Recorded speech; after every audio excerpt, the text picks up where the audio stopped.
si Marcos. Sa palagay nyo, matutupad kaya yung pangarap niya na 20 pesos? Sasabihin kong hindi. Una sa lahat. Kahit makipagpustahan ka sa Kahit akin. makipagpustahan ako sa'yo.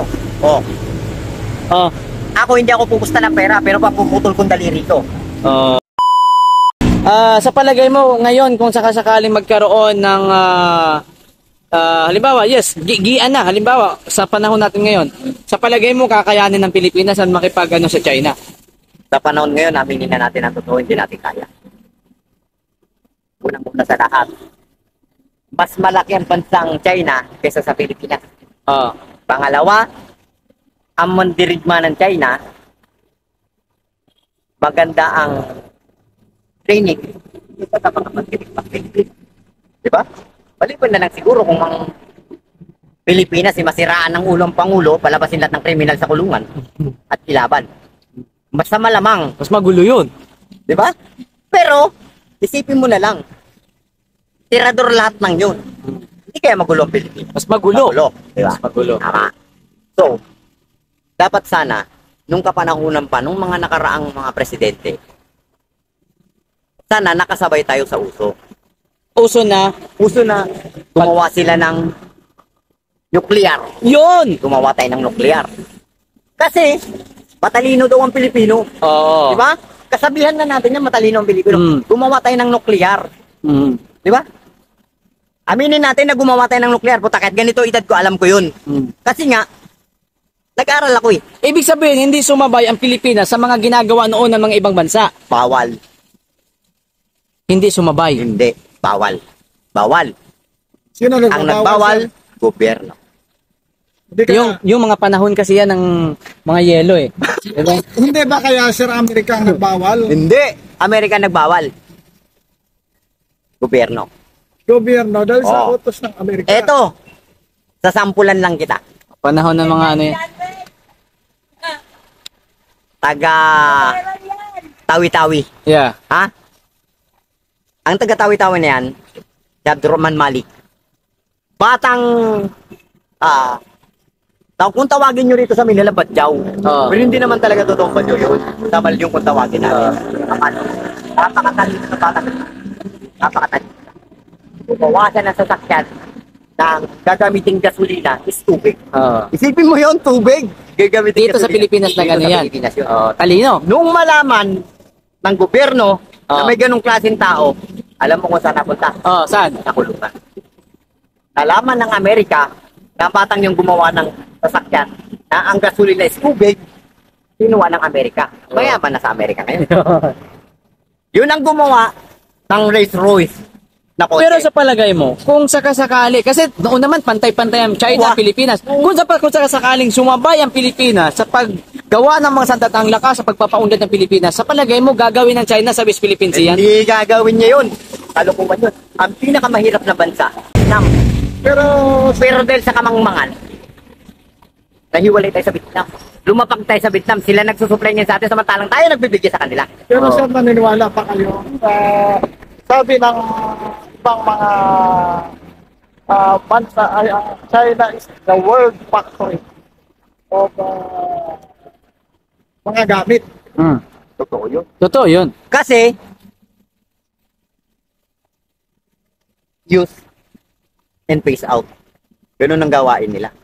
Diba? Gagamitin mo, bukas, papalitan mo na. Yun ang larangan ng China. Kasi kung gawa sila ng matibay, Matagal ang bibilhin. Matagal ang pera. malagal ang turn out. Yeah. Matagal ang pera. So, pag gumawa sila ng isang bagay, katulad na lang ng cellphone. Yeah. Yes. Apple daw. Ang takip. Takip. Pero yung laman, May mga replika na kasi. China ang laman. Diba? So, Pinagawa ng Amerika sa Apple, ng Apple ng Amerika sa China ng Class A. Pero sa isang punto, kasi isang banda, ay pabor sa China yun. Kaya nga ang China, matalino pagdating sa mga... Pero may mga Apple na product. Class A at saka may Apple talagang original. meron. Malaki ang pinagkaiba nila noon. Kaya nga ang China, ano yan eh. Kumbaga, ang ginagawa nila na product, mga hindi quality. Hindi, walang quality. Kasi para mabilis masira, May Bibili ka na uli. May ginagawa ang China na class ay original, class A at saka class B. Pero nagkamali ang buong mundo na ipinagkatiwala ang business secret sa sa China. Kasi nga, nagkaroon tuloy ng idea ang China. Dati kasi wala naman sila. Natatanga-tanga yan. Kaya, Subukan natin. eto sir, tama yung sinabi mo kanina. Ako, to be honest, is my own. Umaagree ako dun sa hindi gagawin sana ng China yan kung sumabay tayo sa pagpapalakas ng mga panahon noon. Oo naman. Tama yun. Kaya ano yung masasabi mo ngayon sa mga tao na parang gusto na nila agad na magigian between China at saka Pilipinas? Parang gusto nila, sige, anuhin na natin yan. Ganito Mali na natin. yun. Sa palagay mo, ano yung opinion, masasabi mo? Mali. Kasi yung iba matatapang hindi punta na natin. Anuhin na natin yan, China na yan. Lahat ng matatapang, nakaribulto. Huwag natin gamitan ng tapang. Gamitan natin ng konting upak. Kasi pag tapang lang ang gamitin natin, kapupuan na yun. Kapupuan yun. Alam mo kung bakit? Walang matapang na buhay. Lahat ng matapang patay na, nasa sementeryo na. Tapang. Di ba? Ayun, nakaribulto. Huwag natin gayahin yun. Di ba? Dapat gamitan Gamitan natin ng konting utak na. Gamitin ako. diplomasiya. Diplomasi ang gamitin natin. Huwag natin gamitan ng galit. Kasi siguro Kasi ang galit, kasi kung sumabay ang Pilipinas noon, pwedeng gagamitan Malamang. Kaya. Oo. Kaya yun. Malamang. Kasi ang panahon noon, ang panahon, nung tumutulong pa tayo sa ibang bansa, hindi pa tayo tinutulungan. Yun yung panahon sana na dapat inuwa natin ang mga taong matatalino katulad ng mga Amerika, di ba? Nalaman nila sa isang lugar may taong matalino. Pero hindi sapat ang kakayahan para i-produce yung gusto niyang gawin. Kinukuha siya ng gobyerno. Halika rito.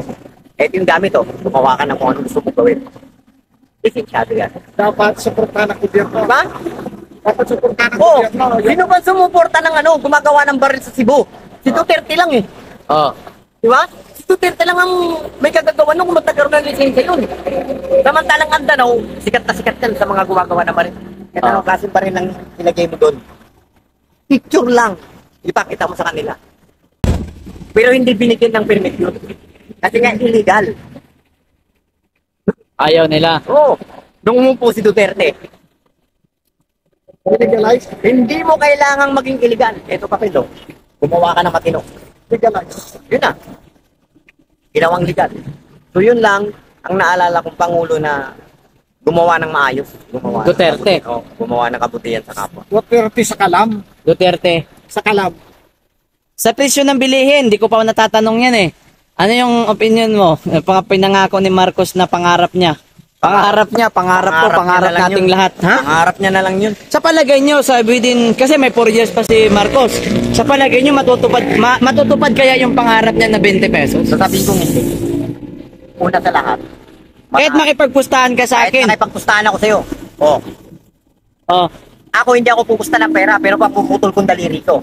Oh. Ito, papuputol ko yan.